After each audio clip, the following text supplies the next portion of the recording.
there, I'm Linda Schiller Hanna, and I can't see you because I'm in denial. I don't want to see anything. I don't want to deal with anything. I want to go to my grave in addiction and craziness. Nope, that's not true. But I've been that person, and you know that person. You might even be married to that person. I've got my little outfit on, my little bones, my little skeleton thing, because people can die from the diseases that we're talking about seriously here. Overeating, heart disease, alcoholism, drug addiction. People can die. People have died. People you know and love and people I know and love have died. Why? Denial. Not ready. How many of you have dealt with not being ready? I have. I wasn't ready. I was 40, 50 pounds overweight before I had a heart issue to the point of having to have a pacemaker. Even then, I wasn't ready. Even after that, it still took me another 6, 8 months to begin to deal with what was underneath that caused that overeating. Eating particularly the foods that numbed the feelings and buried me in pain, shame, gluttony, blah, blah. Okay. So we're going to talk about denial today. We're going to talk about those kind of feelings. You can run screaming if you're in denial, or you can hang around. One of my favorite sayings of all time is "the readiness is all." Shakespeare. Real smart guy, that Shakespeare. The readiness is all. You got to be ready. About 40 years ago, I was in Mazatlan, Mexico, and I was in an Al-Anon group, and I got a sponsor. And I was talking about my mom. My mom won't quit drinking. She only drank beer, but she drank more than she probably needed to. She drank it to the point that it made some problems in her life. But God, you thought she was running people over with cars every day, which she didn't. But boy, did I go on and on. Wah, wah, wah. And I had a wonderful sponsor named Jordan, and she taught me this. She says, "Linda, your mother has a perfect right to die a drunk in the gutter. Your business is you."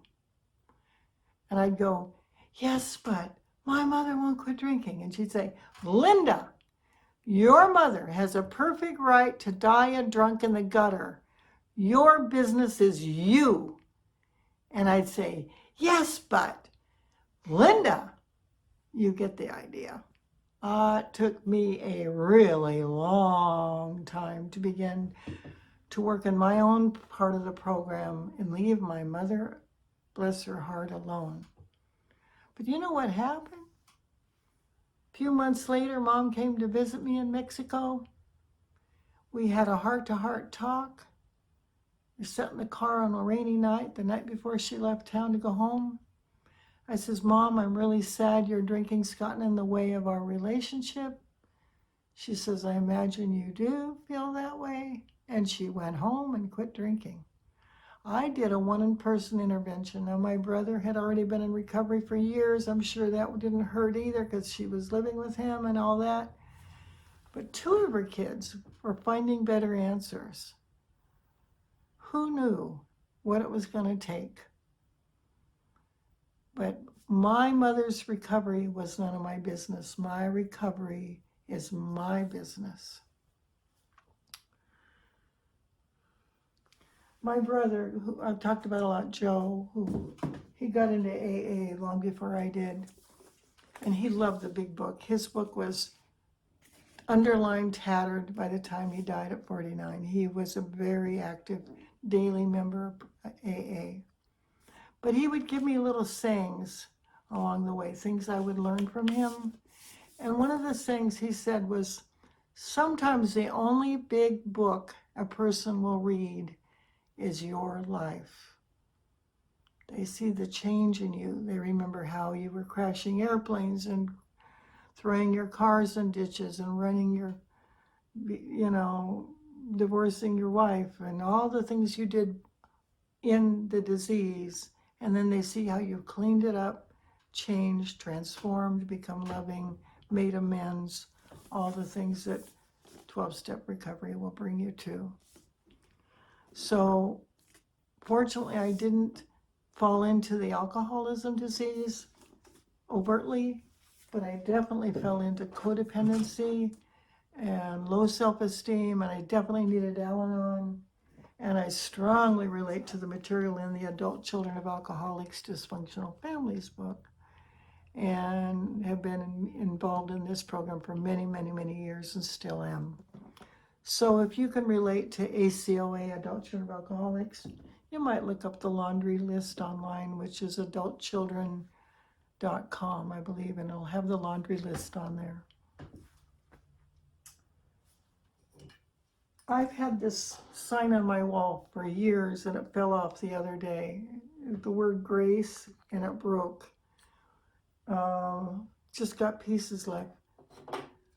We can fall from a state of grace. We can get broken. We can struggle. But I didn't want to throw this away. I just said, well, this says another message. Broken grace. Have to think about, what else do I need to heal? What else do I need to share? What else do I get to stop being secret about? One of the sayings in program is, you're sick as you are secret. Many of you may have never entered the door of a 12-step meeting before seeing my videos. If my videos encourage you to consider at least going to some of these free meetings, just to listen, just to watch, just even to point and laugh at us crazy people who talk about stuff. You can point and laugh. We'll let you in. I remember saying in a group one time, it wasn't a 12-step meeting, but it was a spiritual group, and they were talking about other dimensions and angels and stuff. And I said, you guys are a bunch of nuts, and walked out, and they just laughed.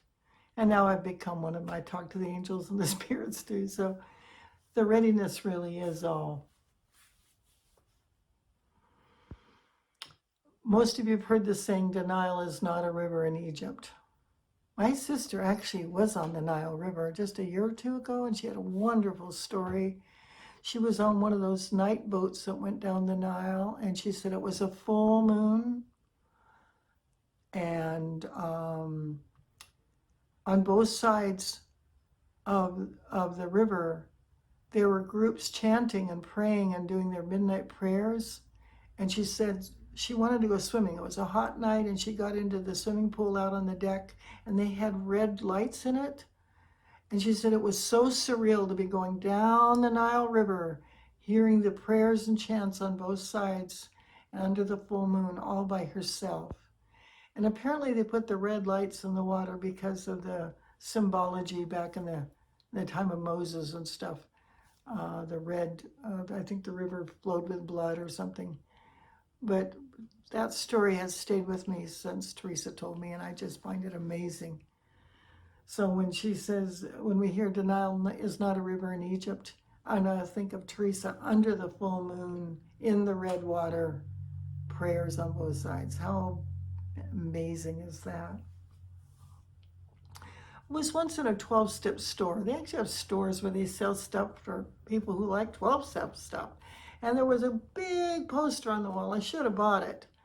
But it showed up a giant rock, and it had scratch marks on it.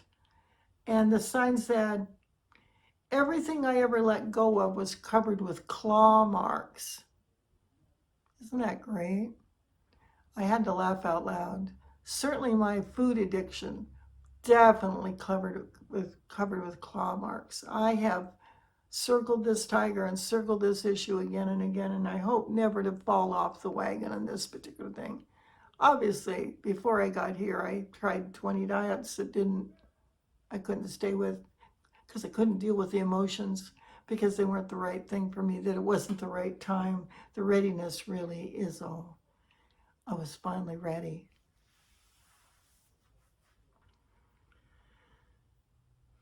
I think of death as a graduation.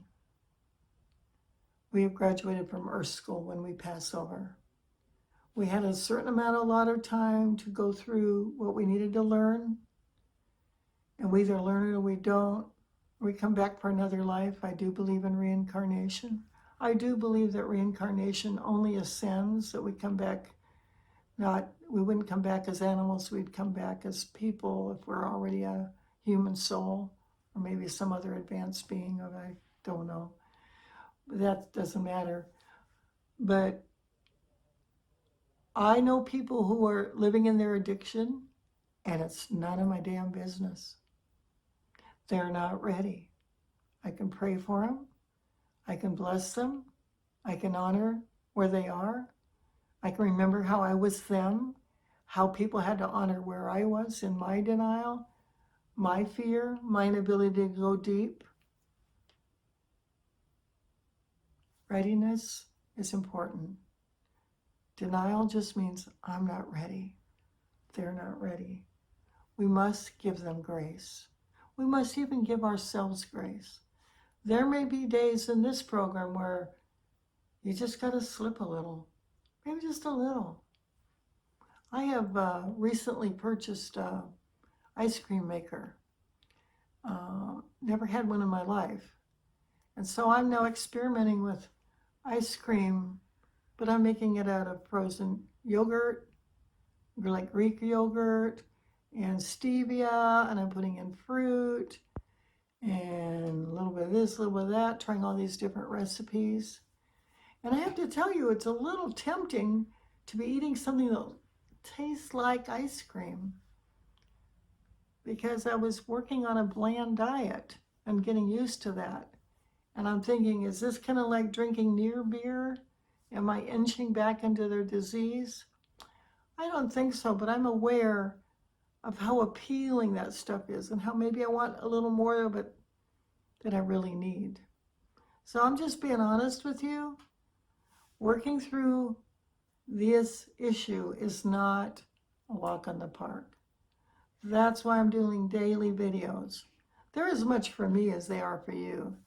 I figure if I've done a whole year of these, I have to keep my act clean for at least a year, or I would be out of ethics when I talk to you. So thank you for giving me an excuse to stay clean. I think that's enough for today. Keep yourself in a state of grace. Trust that God's time is always on time for everybody else and for yourself. Know you're doing your best. Know that some hours of the day are harder than others. Some situations will trigger you more than others. If you get yelled at or you break something, you hurt your feelings, it's harder to stay clean and sober with whatever issue you're dealing with. So that's why daily check-ins, daily meetings, having a sponsor, going to growth groups, all of those things can help keep your vibration high and keep us all on track. That's it for now. I love you. Thank you for showing up. Thank you for giving me a good reason to stay in recovery. God bless you. I hope to see you tomorrow. Bye-bye.